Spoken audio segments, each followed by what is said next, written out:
행복의 행은 다행에서 왔다고 합니다. 그래서 행복한 삶이란 큰 기쁨이 없어도 그저 하루하루가 무사히 지나가는 것, 그 자체로도 충분한 거라고 하죠. 그런 의미에서 저는 지금 정말 행복한 매일을 살고 있습니다. 하지만 이렇게 다행이고 감사한 하루를 맞이하기까지 저에겐 쉽지 않았던 시절도 있었습니다. 1997년 겨울 그 해를 저는 아마 평생 잊지 못할 겁니다. 그때 저는 초등학교 5학년이었고 세상 걱정이라고는 방학 때 뭘 하면 놀까 하는 게 전부였어요. 그러던 어느 날 TV에서 IMF라는 말이 들리기 시작했습니다. 뉴스에선 연일, 부도, 도산, 구조조정, 그리고 거리로 내몰린 사람들에 대한 이야기가 나왔어요. 그런 뉴스를 볼 때마다 전부 남의 일인 줄 알았습니다. 하지만 얼마 지나지 않아 뉴스 속에 나왔던 일이 저희 가족에게도 일어났습니다. 공장을 운영하던 아버지 역시 IMF의 여파를 피하지 못하셨거든요. 공장이 부도가 나면서 모든 걸 잃었고 집도 재산도 어머니의 폐물까지 정리해 빚을 갚고 난 뒤엔 낯선 동네의 작은 단칸방으로 이사하게 됐습니다. 그 후 아버지는 충격에서 헤어나지 못한 채 몇 년 동안 술로 시간을 버티셨고 끝내 병을 얻어 세상을 떠나셨어요. 그때부터 어머니가 가장이 되셨습니다. 힘든 와중에도 웃음을 잃지 않으시려 했던 어머니는 제게 늘 괜찮다고 말씀하셨지만 고등학생이 된 저는 그 말이 괜찮지 않다는 걸 알아차릴 수 있었습니다. 그래서 저는 학교를 마치고 주유소 아르바이트를 하며 조금이라도 보탬이 되려 했습니다. 그날도 알바를 마치고 집으로 돌아오던 길이었어요. 달동네로 향하는 가파른 오르막길 초입에서 알고 지내던 고물상 할아버지를 만났습니다. 할아버지는 커다란 리어카를 끌며 힘겹게 언덕을 오르고 계셨어요. 저는 얼른 달려가 뒤에서 리어카를 밀었습니다. 할아버지 저예요. 재성이요. 제가 밀어드릴게요. 할아버지는 제 얼굴을 보시고는 고개를 절레절레 흔드시며 말씀하셨습니다. 아이고 재성이구나.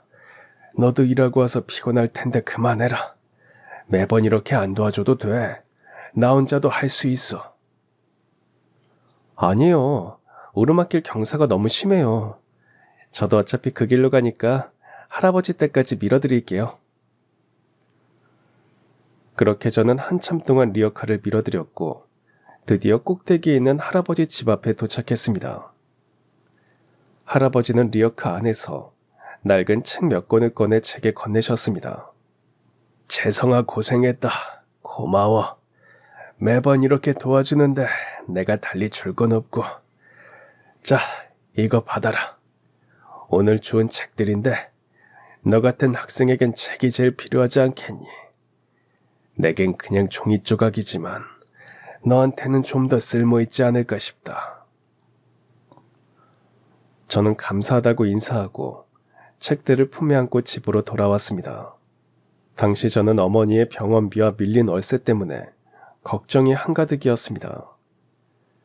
마침 밀린 월세로 집주인에게 한 소리 듣고 있는 어머니를 보게 되자 할아버지께 받은 책이라도 팔아 돈을 보태고 싶었죠. 그래서 다음날 동네 어귀에 있는 작은 헌책방을 찾았습니다. 헌책방 주인께 책을 내밀자 그는 무심히 책 몇 권을 넘기다가 그중 한 권을 펴본 순간 갑자기 눈이 휘둥그레지더니 기함하며 자리에서 벌떡 일어났습니다. 저는 집에서 복덩이로 불렸습니다. 어머니 말씀으로는 제가 태어나고부터 아버지의 공장이 잘 되기 시작했기에 그런 별명이 붙었다고 했습니다. 그래서 어린 시절 저는 부족한 것 없이 자랐습니다. 공장이 엄청나게 큰 규모는 아니었지만 세 식구가 살기엔 전혀 부족함이 없었죠. 넓은 집, 좋은 음식, 값비싼 옷, 갖고 싶은 건 웬만하면 다 가질 수 있었어요. 그리고 저는 그게 세상 사람들 모두가 누리는 당연한 일인 줄 알았습니다. 아버지는 무뚝뚝한 분이셨지만 자신만의 방식으로 아들에 대한 애정을 표현하셨습니다. 어느 날 학교를 마치고 집에 돌아오니 마당에 보지 못했던 자전거 한 대가 놓여 있었습니다. 제가 몇 달째 갖고 싶다고 졸라댔던 바로 그 모델이었죠. 너무 기뻐서 소리를 지르며 자전거 앞으로 달려갔는데 마침 아버지가 마당으로 나오셨습니다. 재성아, 그 자전거가 그렇게 좋으냐? 엄마 말씀 잘 듣고 공부 열심히 하라고 아버지가 사주는 거야. 말 안 듣고 사고 치면 당장 압수다. 알겠어? 그게 아버지의 방식이었습니다. 살갑거나 다정하진 않으셨지만 제가 했던 말을 늘 기억해 주셨고 기억한 것을 조용히 행동으로 보여주는 분이었죠. 물건만 사주고 자식에게 무심한 그런 부모도 아니셨어요. 혼낼 땐 정말 무섭게 혼내셨고 일 때문에 일찍 나가시고 늦게 들어오셔서 얼굴을 자주 보지 못했지만 신기하게도 제가 어떻게 지내는지는 다 알고 계셨어요. 제게 아버지는 세상 누구보다도 크고 강해 보였고 어른이 되면 아버지 같은 사람이 되고 싶다고 생각했습니다. 가장 존경하는 사람이 누구냐고 묻는다면 망설이지 않고 우리 아버지요라고 대답하던 그런 아이였어요. 그렇게 남부럽지 않은 나날을 보내던 어느 겨울, 제 인생을 뒤흔드는 일이 일어났습니다. 1997년 겨울방학을 앞두고 이번 방학엔 아버지께 스키장에 가자고 졸라볼까 그런 설레는 상상을 하며 지내고 있던 어느 날이었습니다. 학교를 마치고 집에 들어섰는데 평소 같으면 공장에 계셔야 할 아버지가 거실 소파에 앉아 계셨습니다. 표정은 무겁고 심각했습니다. 그 옆에 앉은 어머니도 얼굴이 굳어있긴 마찬가지였고요. 제가 집에 들어선 걸 본 어머니는 갑자기 대화를 끊고 어색하게 웃으며 말씀하셨습니다. 재성이 언니, 그게 아버지가 오늘 좀 일찍 퇴근하셨단다. 방에 들어가서 쉬고 있어. 이따 저녁 먹을 때 부를게. 그때까지만 해도 저는 아버지가 피곤해서 일찍 들어오신 줄 알았습니다. 하지만 며칠 지나지 않아 그게 단순한 퇴근이 아니었다는 걸 알게 됐습니다. IMF, 그 단어가 그 시절을 대표하는 이름이었습니다. TV를 틀면 하루도 빠짐없이 기업 도산, 부도, 구조조정, 실업자 수만 명 발생, 이런 기사들이 쏟아졌습니다. 12살짜리 아이에게는 이해도 체감도 어려운 일이었습니다. 하지만 그 뉴스는 점점 남의 이야기가 아닌 우리 집 이야기가 되기 시작했습니다. 하루는 거실에서 부모님의 대화를 듣게 됐습니다. 아무래도 이번 주를 넘기기 어려울 것 같아. 그럼 우리 어떻게 해요? 이제 우린 어떻게 되는 거예요? 나도 몰라. 모르겠다고. 그날 이후로 부모님은 자주 다투셨습니다. 집안엔 점점 침묵과 한숨이 가득해졌고 당당하던 아버지의 모습은 사라졌어요. 결국 아버지의 공장은 문을 닫았고 집도 은행에 넘어갔습니다. 어머니는 자주 눈물을 흘리셨고 아버지는 술을 드시는 날이 늘어났습니다. 그리고 우리는 정들었던 집을 떠나 낯선 동네의 허름한 단칸방으로 이사를 갔습니다. 저희 가족은 그렇게 조금씩 무너지기 시작했습니다. 처음에 아버지는 공장이 무너진 뒤에도 포기하지 않으셨습니다. 가족을 위해 다시 일어서 보려고 여러 곳에 일자리를 알아보셨죠. 하지만 그 시절은 모두가 힘든 때였습니다. IMF라는 이름 아래 수많은 가장들이 거리로 내몰리고 있었고 아버지 역시 예외는 아니었습니다. 아무리 발버둥 쳐도 되는 일이 없자 아버지는 점점 말수가 줄어들었고 밤이면 술을 찾기 시작하셨습니다. 엄마는 그런 아버지를 걱정하면서도 참고 또 참으셨습니다. 그러다 한 번은 참지 못하고 술병을 거두며 조심스레 말씀드린 날도 있었습니다. 여보, 재성아빠, 제발 정신 좀 차려요. 술도 이제 그만 마시고 언제까지 이렇게 계실 거예요? 재성이도 벌써 중학생이에요. 뭐라도 다시 해보셔야죠.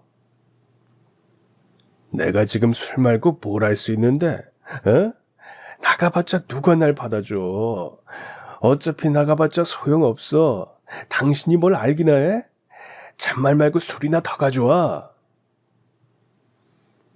그날 이후로 부부싸움은 점점 잦아졌고 집안은 점점 더 무거운 침묵과 한숨으로 가득해졌습니다. 당당하던 아버지의 모습은 사라졌고 남은 건 술에 취한 채 세상과 자신을 원망하는 남자 한 사람뿐이었습니다.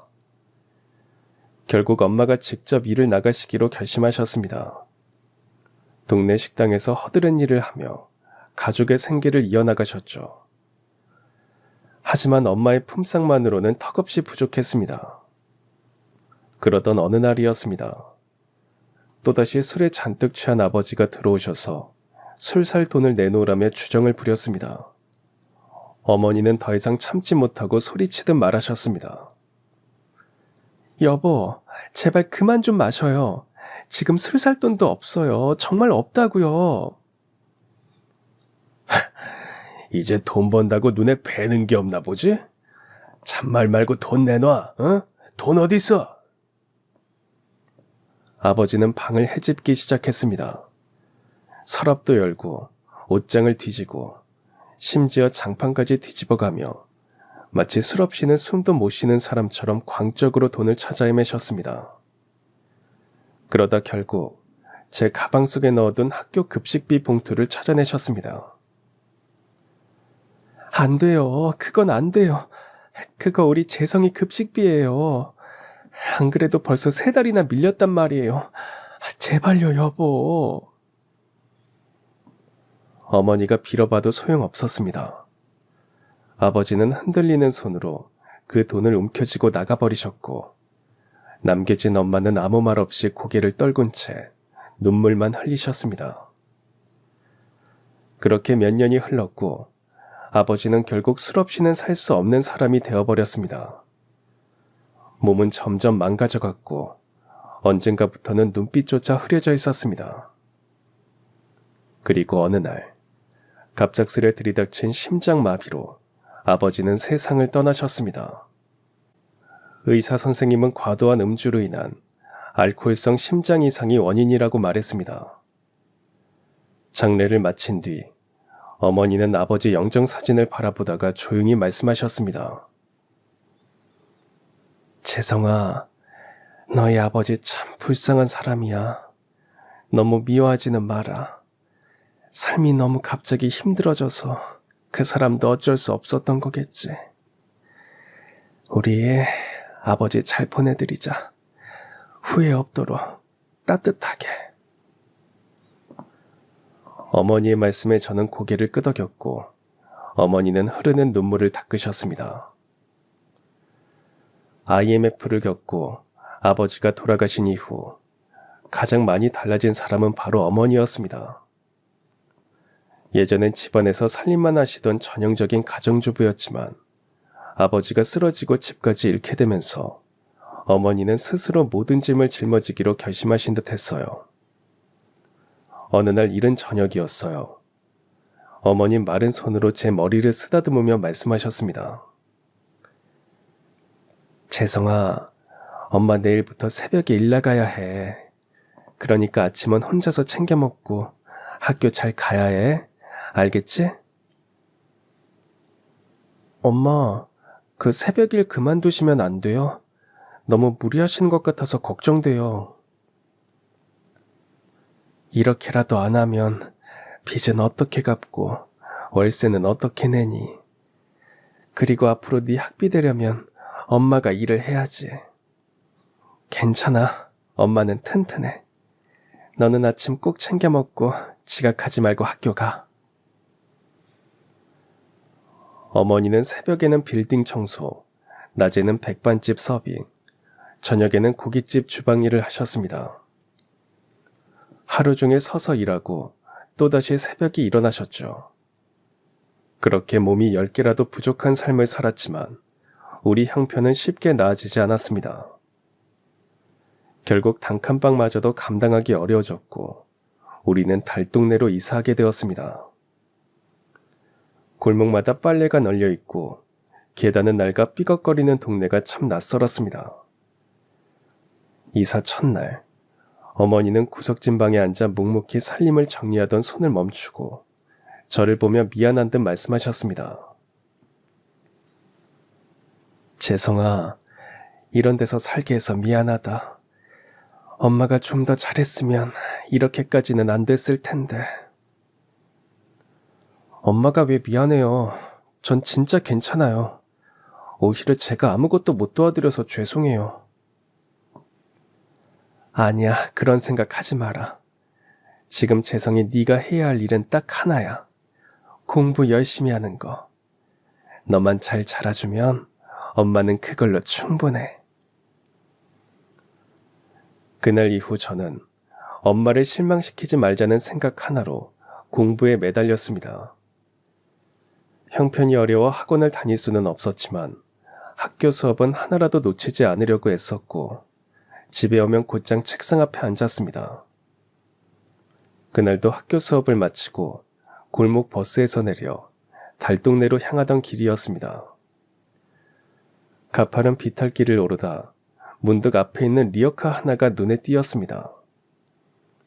허리가 굽은 할아버지 한 분이 고물과 폐지를 가득 실은 리어카를 끌고 계셨습니다. 힘겹게 한 걸음씩 떼는 모습이 안쓰러워 저도 모르게 달려가 리어카 뒤를 밀기 시작했죠. 그 뒤에 누구요? 아, 저는 이 동네 사는 학생인데요. 너무 힘들어 보이셔서요. 도와드릴게요. 아유, 됐어. 나 혼자 끌 수 있어. 학생은 학생 일이나 보러 가. 괜찮아요. 저도 이 길 가는 중이에요. 같이 가요. 할아버지는 처음엔 계속 거절하셨지만 제가 꿋꿋이 밀다 보니 어느새 아무 말 없이 리어카를 맡기셨습니다. 그렇게 한참을 올라 결국 달동네 꼭대기까지 도착했을 때 할아버지가 멈춰서며 말씀하셨습니다. 다 왔다. 여기가 내 집이야. 집이라고 하기엔 너무 초라했습니다. 벽은 군데군데 금이가 있었고 좁은 마당 한켠에는 차곡차곡 쌓인 고물이 가득했어요. 저도 이 동네 살아요. 저희 집은 중간쯤에 있어요. 근데 할아버지, 매번 혼자서 이걸 끌고 오세요? 그럼 나 혼자 오지 누가 도와줘. 너처럼 이렇게 도와준 사람 처음이야. 아유, 살다 보니 이런 날도 있네. 처음이라고요? 왜 아무도 안 도와줬을까요? 세상이 다 그렇지 뭐. 다들 먹고 살기 바쁜 세상이니 누굴 챙길 겨를이 있나. 잠깐 기다려봐. 여기까지 왔는데 물 한 잔이라도 마시고 가. 할아버지는 집 안에서 컵 하나를 꺼내어 차가운 냉수 한 잔을 내주셨습니다. 이것도 인연인데. 학생, 이름이 뭐야? 저는 박재성이에요. 고등학교 1학년 17살이에요. 그럼 저는 이만 가보겠습니다. 할아버지는 말없이 고개를 끄덕이셨고 저는 발걸음을 돌려 집으로 향했습니다. 그날 이후 고물상 할아버지와 저는 자주 마주치게 됐습니다. 제가 학교에서 돌아오는 시간과 할아버지가 일을 마치고 집으로 향하는 시간이 비슷했던 거죠. 서로 얼굴을 익히고 나니 동네 골목 어귀에서 마주치면 고개를 끄덕이거나 가볍게 인사를 나누곤 했습니다. 그러던 어느 날이었습니다. 버스를 타고 집으로 가던 중이었는데 창밖으로 익숙한 리어카가 눈에 들어왔습니다. 바로 고물상 할아버지였습니다. 그런데 뭔가 이상했어요. 리어카에 고물이 지나치게 많이 실려 있었고 그 무게 탓인지 중심을 잃은 채 한순간 짐이 와르르 쏟아지며 도로로 흩어졌습니다. 할아버지는 다급히 리어카를 세우고 떨어진 고물들을 주워 담기 시작했습니다. 차들이 경적을 울리며 피해 지나가고 있었지만 아무도 멈춰 도와주는 사람은 없었어요. 그 모습을 본 저는 망설이지 않고 다음 정류장에서 급히 버스에서 내렸습니다. 그리고 숨을 헐떡이며 할아버지 쪽으로 달려갔어요. 아니 재성이, 너 여기서 뭐하냐? 갑자기 어디서 나온 거야? 버스 타고 가다가 할아버지 보여서 내렸어요. 얼른 도와드릴게요.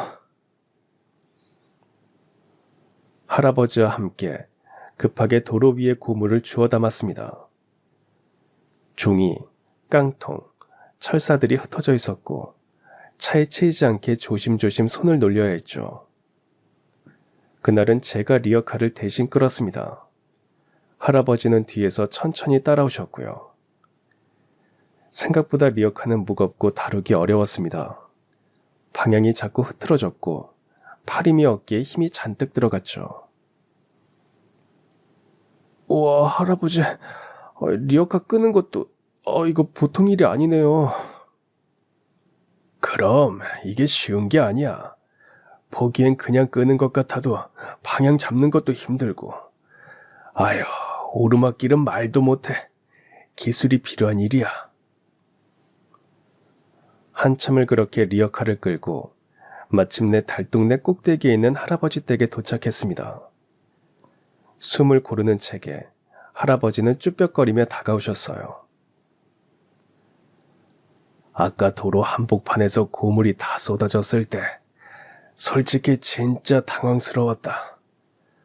차들은 빵빵대고 사람들은 그냥 지나가고. 아휴, 등에서 식은땀이 다 나더라. 재성이 너 아니었으면 큰일 날 뻔했다. 정말 고맙다, 재성아. 아이, 별 말씀을요. 같은 동네 사는데 그 정도는 할 수 있어요. 참 이상하게도 말이다. 재성이 너를 보면 내 아들이 생각나. 정이 많고 어려운 사람 보면 그냥 못 지나치는 게 아주 그냥 꼭 닮았어. 그 말을 들으니 왠지 모르게 가슴이 뭉클해졌습니다. 할아버지 알게 된 이후 한 번도 가족에 대한 이야기는 들어본 적이 없어서 궁금해졌습니다. 할아버지, 아드님이 계셨어요? 할아버지는 잠시 망설이다가 고개를 천천히 끄덕이셨습니다.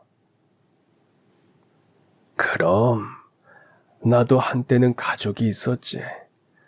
아내도 있고 아들도 있었어. 있었다는 말이 마음에 걸렸습니다.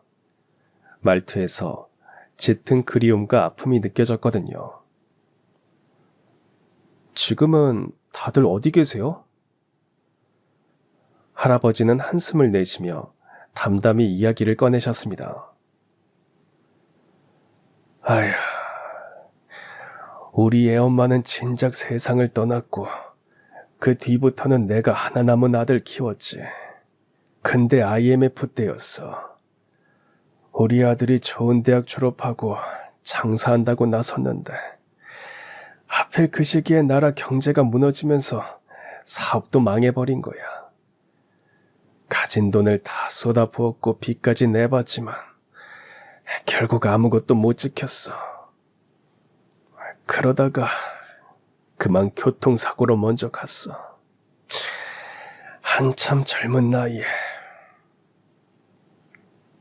저는 그 순간 아버지가 떠올랐습니다. 그리고 할아버지의 말에 깊은 동질감이 생겼어요. 할아버지, 저도 알아요, 그 마음.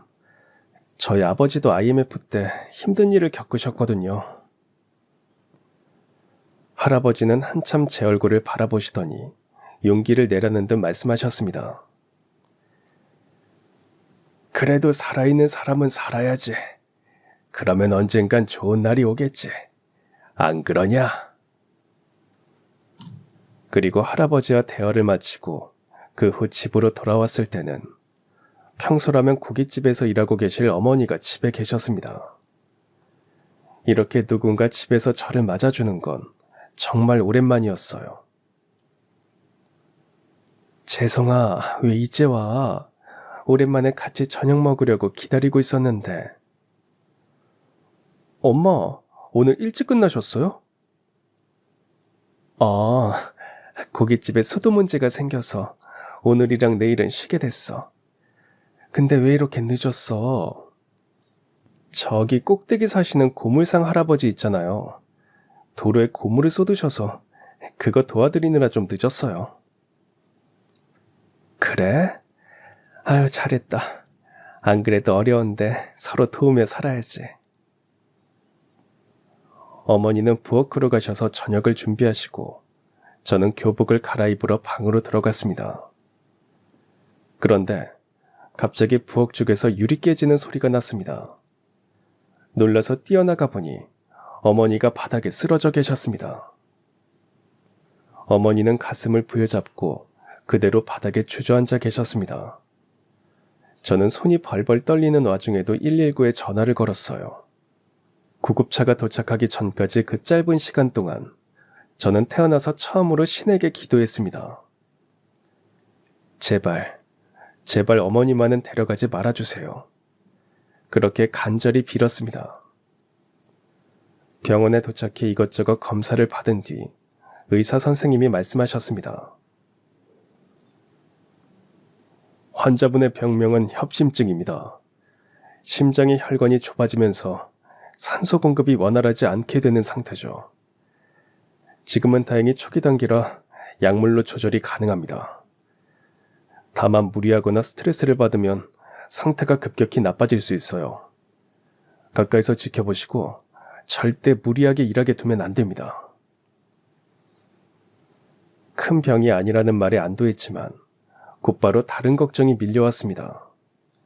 약값이 문제였습니다. 협심증 약이 한두 번 먹고 마는 게 아니었거든요. 평범한 진통제가 아니라 매달 꾸준히 사 먹어야 하는 고가의 약이었습니다. 병원에서 돌아와 어머니를 조심스레 방에 눕히고 저는 이야기를 꺼냈습니다.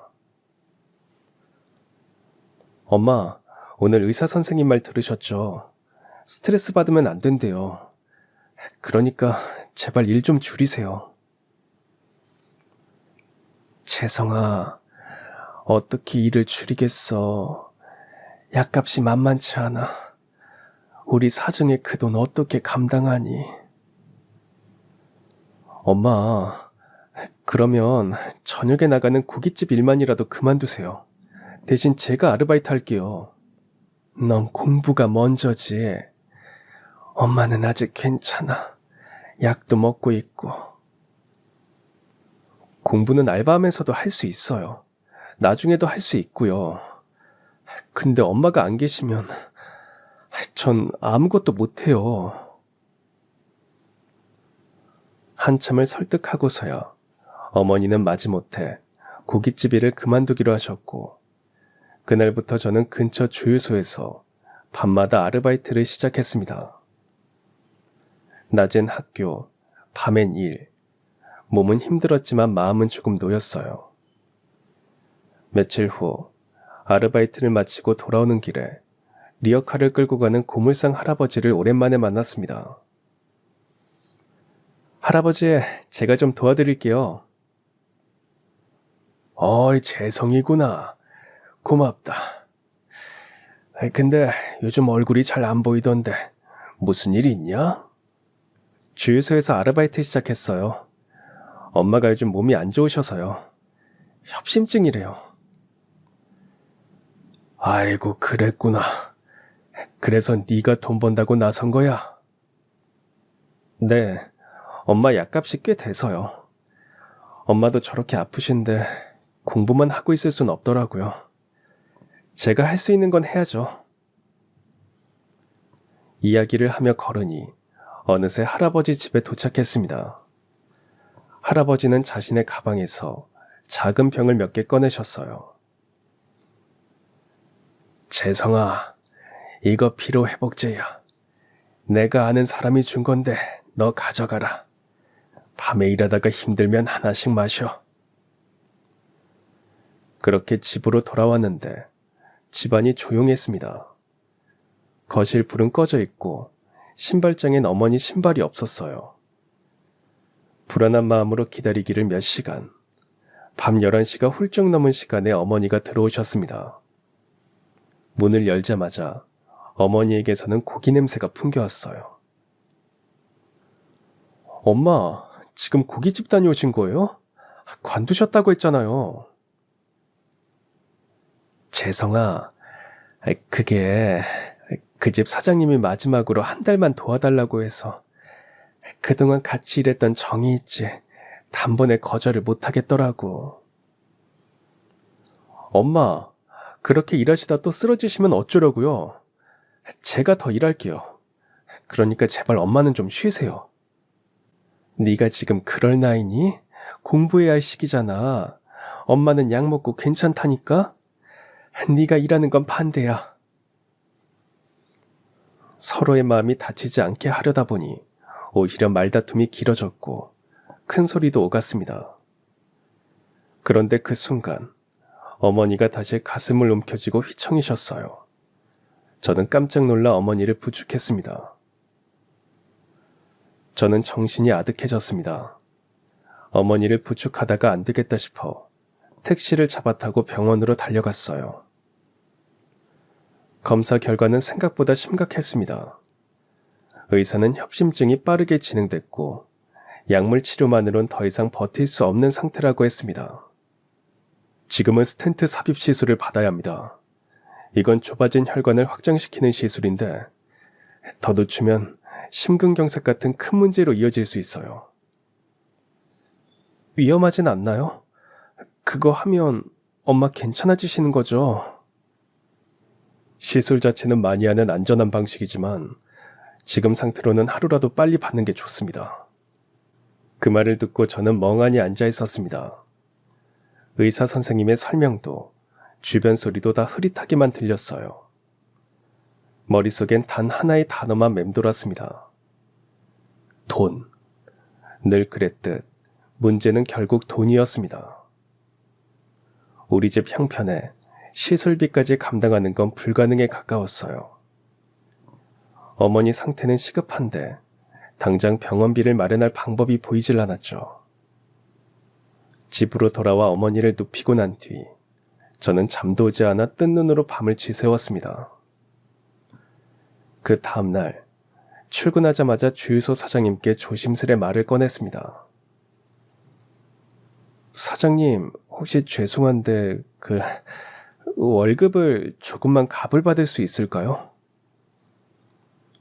사장님은 잠시 저를 빤히 보더니 생전 처음 들어보는 단어라는 듯 짧게 대답하셨습니다. 뭐? 갑을? 네, 정말 급한 사정이 생겨서요. 어머니께서 몸이 안 좋으신데 시술을 받으셔야 해가지고요. 그 순간 사장님의 표정이 굳어졌습니다. 그는 의자에 몸을 기대며 고개를 저었습니다. 재성아, 너 아직 일한 지 한 달 간 넘었지 않았냐? 그런 너를 내가 뭘 믿고 가부를 해줘? 입장 바꿔 생각을 해봐. 네가 나라면 그럴 수 있겠어? 네, 알겠습니다. 죄송해요. 괜한 말씀 드렸네요. 사무실 문을 조용히 닫고 나오는데 등 뒤로 사장님의 한마디가 들렸습니다. 요즘 애들은 참 맹랑해. 가불이라니. 일한 지 얼마나 됐다고. 아유, 참나. 그 말이 제 가슴을 툭 치고 지나갔습니다. 창피함과 분노, 서러움이 한꺼번에 밀려왔지만 아무 말도 할 수 없었어요. 하루라도 빨리 병원비를 마련해야 하는데 방법이 떠오르질 않았습니다. 어머니는 날이 갈수록 더 지쳐 보였고 그 모습을 보면 제 마음도 함께 무너져 내렸습니다. 괜히 집에 가기 두려워 골목 초입에 앉아 한참을 그렇게 멍하니 시간을 보냈습니다. 그때 저 멀리서 리어카를 끌고 지나가는 고물상 할아버지의 모습이 보였습니다. 평소처럼 리어카에는 고물들이 산처럼 쌓여 있었고 할아버지는 그것을 묵묵히 끌고 가고 있었어요. 제가 인사하기 전까지 저를 보지 못하고 그냥 지나치시더군요. 저는 조용히 리어카 뒤를 붙잡고 밀어드렸습니다. 할아버지, 오늘은 고물이 꽤 많은데요? 재성이었구나. 오늘은 운이 좋았어. 모아둔 거랑 이것까지 팔면 이번 달은 그래도 조금은 숨통이 들 것 같다. 할아버지의 목소리는 평소보다 가볍고 밝았습니다. 저도 예전 같았으면 맞장구 치며 웃었을 테지만 그날은 그러지 못했어요. 달라진 태도가 이상했던 탓인지 할아버지가 곧 눈치를 채셨습니다. 재성아, 너 오늘 무슨 일 있니? 아까부터 말수가 없네. 아니에요. 별일은 아니고 그냥 엄마 병원비 걱정이 돼서요. 그 한마디에 할아버지는 아무 말도 하지 않으시고 리어카만 묵묵히 끌었습니다. 그 침묵이 오히려 더 따뜻하게 느껴졌어요. 어느덧 할아버지 댁 앞에 도착하자 저는 인사드리고 돌아서려 했습니다. 그런데 할아버지께서 저를 부르셨어요. 재성아, 잠깐만. 이거 좀 가져가라. 그리고 리어카 안에서 잘 챙겨둔 헌 책 몇 권을 꺼내셨습니다. 이건 책이네요? 웬 책이에요? 오늘 고물 줍다가 같이 주운 거야. 보니까 상태도 괜찮더라고. 먼지만 좀 털어내면 읽을만해. 책을 고물로 넘기긴 좀 그렇잖냐.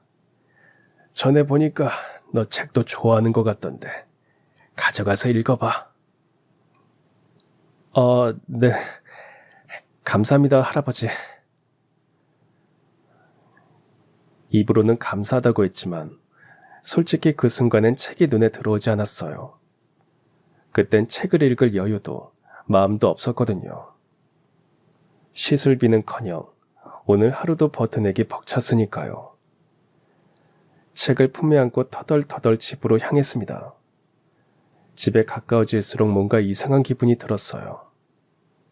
문을 열자 마당에 서 있는 낯익은 얼굴이 눈에 들어왔습니다. 집주인이었어요. 어머니와 이야기를 나누고 계셨죠. 재성엄마, 월세가 벌써 3달째 밀렸어요. 어려운 사정 있는 거야 알지만 나도 먹고 살아야 하잖아요. 이번 달까지만 기다릴게요. 그 이상은 힘들어요. 알겠죠? 어머니는 고개를 깊이 숙인 채 연신 죄송하다고만 하셨습니다.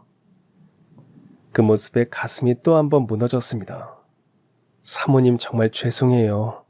이번 달 안으로 꼭 정리할게요. 집주인이 돌아간 뒤에도 어머니는 오랫동안 창밖만 바라보셨습니다. 저는 말없이 어머니 옆에 앉아 고물처럼 품에 안고 온 책들을 바라봤습니다.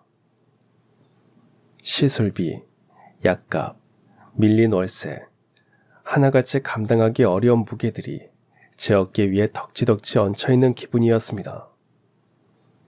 그날 밤 저는 잠들기 전까지 같은 상상을 반복했습니다. 내일 아침 누가 집 앞에 돈다발 하나 놓고 갔으면 좋겠다. 말도 안 되는 상상임을 알면서도 그게 절박한 제 마음의 유일한 도피처였습니다. 그날도 밤새 돈 걱정에 제대로 잠을 못 잤습니다.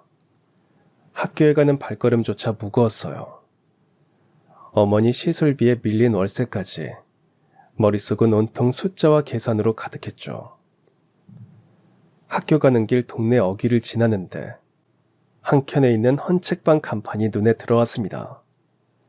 몇 번 지나치기만 했던 곳이었는데 유독 그날따라 유리문에 붙어있는 작은 문구가 시선을 끌었어요.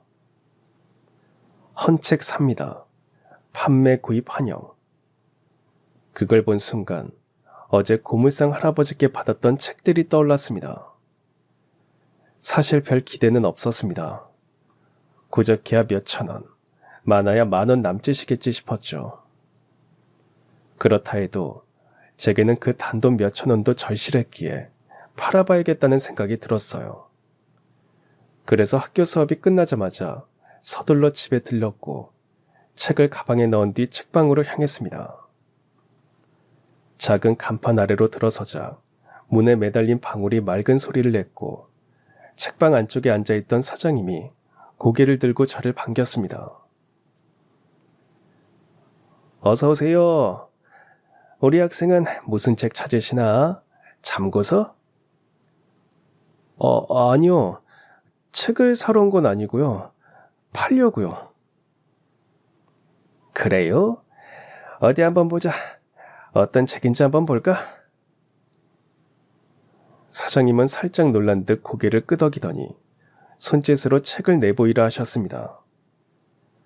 저는 가방에서 조심스레 책들을 꺼내 건네드렸습니다.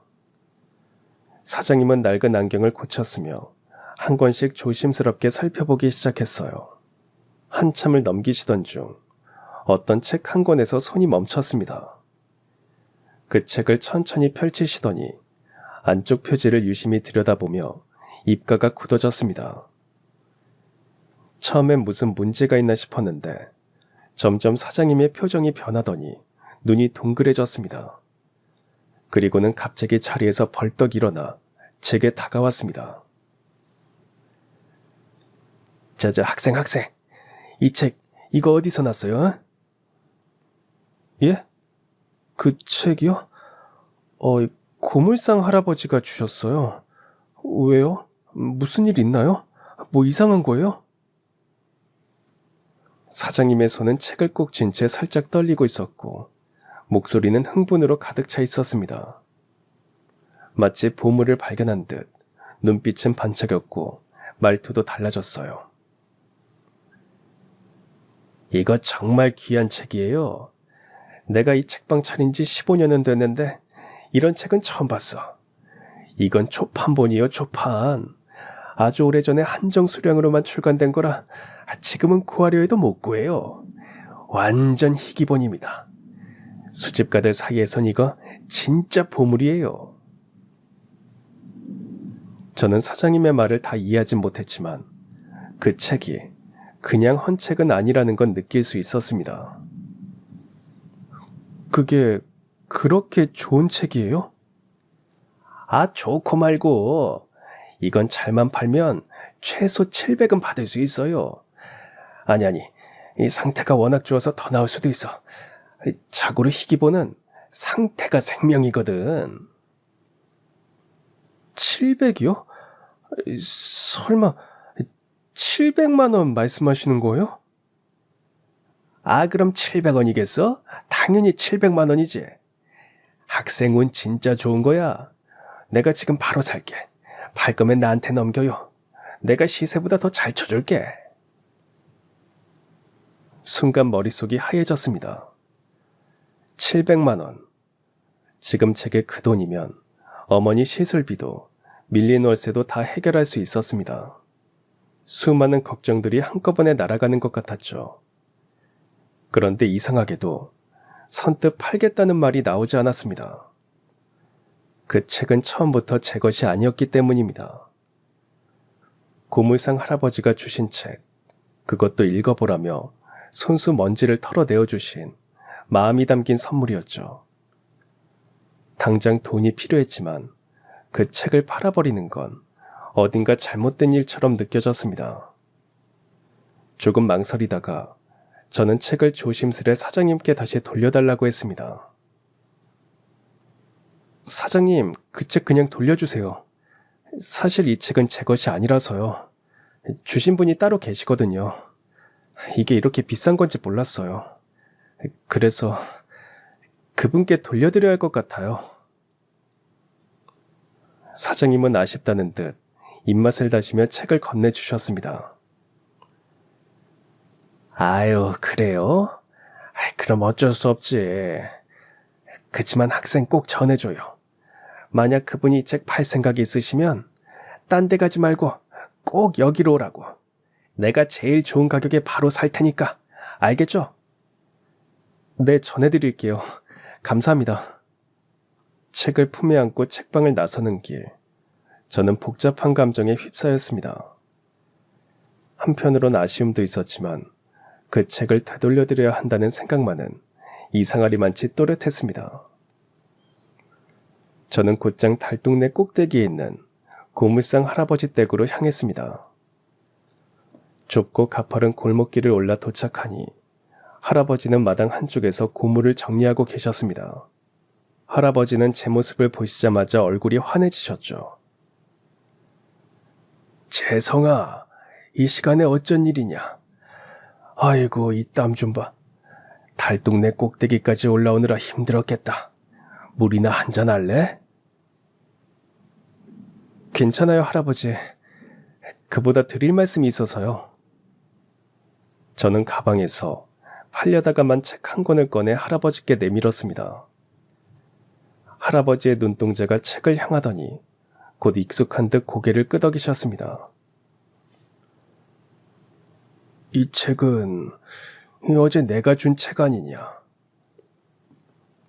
맞아요. 그런데 돌려드리러 왔어요. 이걸 나한테 돌려준다고? 왜 그러니? 그건 재성이 너 가지라고 준 건데. 저는 잠시 숨을 골랐습니다. 그리고 천천히 상황을 설명했죠. 사실 요즘 집안 사정이 많이 어렵거든요. 그래서 어제 주신 책들을 팔면 조금이라도 도움이 될까 싶어서 학교 끝나고 책방에 들렀어요. 그런데 그 책 중에 이 책이 엄청 비싼 책이래요. 책방 사장님이 그러는데 몇백만 원은 받을 수 있을 거래요. 할아버지는 놀라는 기색 하나 없이 그저 책등을 한번 쓱 쳐다보셨습니다. 표정에는 미동도 없었고 오히려 오래된 걸 잘 키워낸 듯한 평온함이 느껴졌습니다. 할아버지, 저는 그 말을 듣고 나서 이 책을 팔 수가 없었어요. 다시 돌려드려야겠다는 생각만 들더라고요. 할아버지도 이렇게 비싼 건 줄 모르고 저 주신 거잖아요. 근데 제가 그걸 팔아서 큰 돈을 갖는 건 뭔가 아닌 것 같아서요. 할아버지는 제 말을 다 듣고 난 후 한 박자 늦게 입을 여셨습니다. 재성아, 그 책 도로 가져가라. 네? 할아버지, 방금 다 들으셨잖아요. 이게 정말 비싼 책이라니까요? 할아버지는 고개를 끄덕이며 담담한 목소리로 말을 이었습니다. 그래도 말이다. 그 책은 내가 너한테 주면서 내 손을 떠난 거야. 고물 속에 섞여있던 그 책이 내게 왔을 땐 내 것이었지. 하지만 내가 너한테 가지라고 건넨 순간부터 그건 너의 것이야. 고맙다는 마음 하나로 준 건데 네가 그걸 되돌려 주러 왔다니. 나는 그 마음이 더 고맙구나. 하지만 제가 한 거라고는 할아버지 리어카 뒤에서 몇 번 밀어드린 게 전부인걸요. 그 순간 할아버지의 눈가가 잠시 흔들렸습니다. 그러다 이내 쓸쓸한 듯 따뜻한 미소가 번졌습니다. 아니다, 재성아. 넌 나한테 리어카만 민 게 아니야.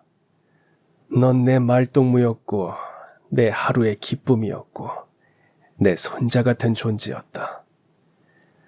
요즘 세상에 누가 고물 줍는 늙은이 곁에 앉아서 얘기 들어주냐. 사람들이 다들 날 지나쳐도 너는 그러지 않았잖니. 할아버지의 그 말 한마디에 가슴 한구석이 저릿해졌습니다. 내가 그냥 웃으며 던졌던 인사와 짧은 말들이 할아버지에겐 얼마나 깊은 위로였는지 그제야 알게 됐죠. 할아버지, 정말 이 책 받아도 돼요? 그럼 그 책은 이제 재성이 네 거야. 그걸로 뭘 하든 그건 네 마음이란다. 할아버지의 말에 왈칵 눈물이 쏟아졌습니다. 집이 망하고 아버지가 돌아가시고 월세도 밀릴 정도였는데도 저희 모자를 도와줄 사람은 한 명도 없었습니다. 도와달라 말할 수 있는 사람도 없었고요. 그런데 생각지도 못한 행운 덕분에 숨 쉴 구멍이 생기는 듯한 기분이었습니다. 할아버지는 울고 있는 저를 안아주셨습니다. 그 품은 마치 아버지가 예전에 안아주셨던 것처럼 따뜻했습니다. 고물상 할아버지의 집을 나서자마자 저는 곧장 헌책방으로 달려갔습니다. 책방 사장님은 제 얼굴을 보자마자 반갑게 맞아주셨죠. 학생 잘 왔어. 그 책 나한테 팔기로 한 거지? 잘 생각했어. 그날 저는 그 책을 책방에 넘기고 700만 원이라는 큰 돈을 받았습니다. 그리고 망설임 없이 그 돈으로 어머니의 협심증 시술부터 서둘러 진행했어요. 밀려있던 병원비와 월세도 해결할 수 있었죠. 다행히도 어머니는 시술을 잘 마치시고 눈에 띄게 건강을 회복하셨습니다. 그리고 돈의 출처를 알게 되자 태어나시자마자 저를 데리고 고물상 할아버지께 인사를 드리러 가자고 하셨습니다. 손에는 정성껏 만든 밑반찬 몇 가지를 들고서요. 할아버지의 집에 도착하니 마침 마당에 나와 계시던 할아버지께서 저희 모자를 보시고 활짝 웃으셨습니다. 할아버님 안녕하세요. 저는 재성이 엄마입니다. 재성이한테 다 들었습니다. 정말 감사드립니다. 덕분에 수술도 무사히 잘 마쳤고 이렇게 건강하게 다시 일어설 수 있었어요. 이건 제가 만든 밑반찬인데 입맛에 맞으실지 모르겠네요. 아이고, 수술받은 몸으로 이런 걸 또 다 해오고 이제 진짜 괜찮은 거지? 재성이가 엄마 아프다고 얼마나 걱정을 하던지. 참 착한 아이야 그놈은. 네, 제가 복이 많죠. 그래도 할아버지 아니었으면 저희 모자 정말 거리로 나앉을 뻔했어요. 정말 큰 은혜 입었습니다. 앞으로 제가 밑반찬은 종종 가져다 드릴게요. 그렇게라도 어르신께 진 빚을 갚고 싶습니다. 꼭이요. 할아버지는 어머니의 진심 어린 마음을 기꺼이 받아들이셨습니다. 그 뒤로 어머니는 다시 일터에 나가 바쁘게 일하셨고 저도 안정된 환경 속에서 하루하루를 아껴가며 열심히 공부했습니다. 결국 긴 노력 끝에 저는 이름만 들어도 알 수 있는 명문대학교에 합격했습니다. 합격 소식을 들었을 때 어머니는 두 손 모아 눈물 흘리셨고 할아버지는 손뼉을 치며 세상 누구보다 기뻐해 주셨습니다. 등록금은 그때 팔았던 책값 중에 남은 걸로 해결했고 대학을 졸업한 뒤에는 국내 굴지의 대기업에 당당히 입사했습니다. 그 덕분에 오랜 달동네 생활도 끝내고 어머니와 함께 더 좋은 곳으로 이사할 수 있었죠. 하지만 그 후에도 고물상 할아버지와의 인연은 끝나지 않았습니다. 어디를 가든 어떤 자리에 있든 저에게 가장 고마운 사람은 할아버지였으니까요.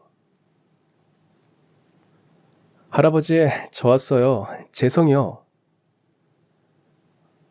그래 재성이 왔구나. 이야, 갈수록 인물 좋아지는구나. 어머니가 싸주신 반찬 냉장고에 넣어둘게요. 식사 꼭 잘 챙겨 드시고요. 그리고 이건 보너스 받아서 드리는 용돈이에요. 재성아, 이런 거 안 줘도 된다니까. 빈손으로 와도 난 좋아. 늙은이한테 찾아와 주는 게 어디니? 알아요. 그런데 제가 드리고 싶어서 그래요. 먹고 싶은 거 드시고 필요하신 데 쓰세요. 아프시면 병원도 꼭 가시고요. 맨날 받기만 해서 염치가 없구나. 할아버지, 서운하게 그런 말씀 마세요. 이 정도면 저도 할아버지 손자나 다름없잖아요. 세월이 흐를수록 저는 사회에서 자리를 잡아가고 있었지만 할아버지의 몸은 점점 약해지셨습니다. 예전처럼 리어카를 끌고 고물을 모으던 모습은 더 이상 볼 수 없었고 힘겹게 숨을 쉬시며 마당에 나오는 날이 점점 줄어들었죠. 가족 하나 없는 할아버지를 생각하면 마음이 아팠습니다. 그래서 저는 바쁜 와중에도 시간을 쪼개 병원에 모시고 다니고 자주 찾아뵈며 손자처럼 곁을 지켰습니다. 그러나 함께할 시간은 생각보다 길지 않았습니다. 제가 32살이 되던 해 할아버지는 노환으로 조용히 세상을 떠나셨습니다. 그날 이후 낡은 골목길에도 허름한 마당에도 할아버지의 모습은 더 이상 볼 수 없게 됐어요. 가족이 없던 할아버지를 대신해 저는 상주가 되어 장례를 치렀습니다. 소박하지만 정성스럽게, 조용히, 하지만 진심을 다해 마지막 인사를 드렸습니다. 어머니 역시 너무나 슬퍼하시며 할아버지의 마지막 길을 배웅하셨습니다. 지금도 매년 기일이 되면 저희 모자는 할아버지의 유골함에 안치된 납골당을 찾아갑니다. 어머니는 여전히 반찬 몇 가지를 싸서 들고 가시고 저는 할아버지가 좋아하시던 작은 찹쌀떡을 한 봉지에 사갑니다. 그리고 속으로 항상 이렇게 말을 합니다. 할아버지, 저 잘 살고 있습니다. 이게 다 할아버지 덕분이에요. 그 뒤로 시간은 참 빠르게 흘렀습니다. 어느덧 저는 40이 되었고 회사에서는 최연소 임원이라는 직함도 달게 되었습니다. 남들이 보기엔 그야말로 성공한 인생을 살고 있는 셈이죠. 하지만 저는 잘 알고 있습니다. 이 모든 게 단순히 제 노력만으로 이뤄진 건 아니었다는 걸요. 고물상 할아버지께 받은 따뜻한 마음, 제가 무심코 베푼 작은 선의 하나가 제게 인생을 다시 시작할 수 있는 두 번째 기회를 안겨줬습니다. 그리고 그 기회가 지금의 저를 만들었습니다. 그리고 제 마음속엔 오랫동안 품어온 작은 꿈 하나가 있습니다. 지금보다 나이가 조금 더 들고 삶의 속도를 조금 늦출 수 있게 되면 작고 조용한 서점을 하나 열고 싶습니다. 그날 고물상 할아버지가 건네주신 그 책 한 권 때문에 갖게 된 꿈이죠. 그 일을 겪은 뒤로는 책을 결코 가볍게 볼 수 없게 됐거든요. 한 권의 책이 누군가에게는 삶의 전환점이 될 수 있다는 걸 저는 몸소 깨달았습니다. 나중에 제가 차린 작은 서점에도 누군가 우연히 들어와 인생을 바꿀 책 한 권을 만나게 되기를, 마치 예전의 저처럼 잊고 있던 희망을 다시 꺼내들게 되기를 바라며 책들을 한 권 한 권 소중히 진열하고 싶습니다. 그럼 지금까지 사연 들어주셔서 감사합니다. 사연이 재밌으셨다면 구독과 좋아요 부탁드려요. 감사합니다. 안녕히 계세요.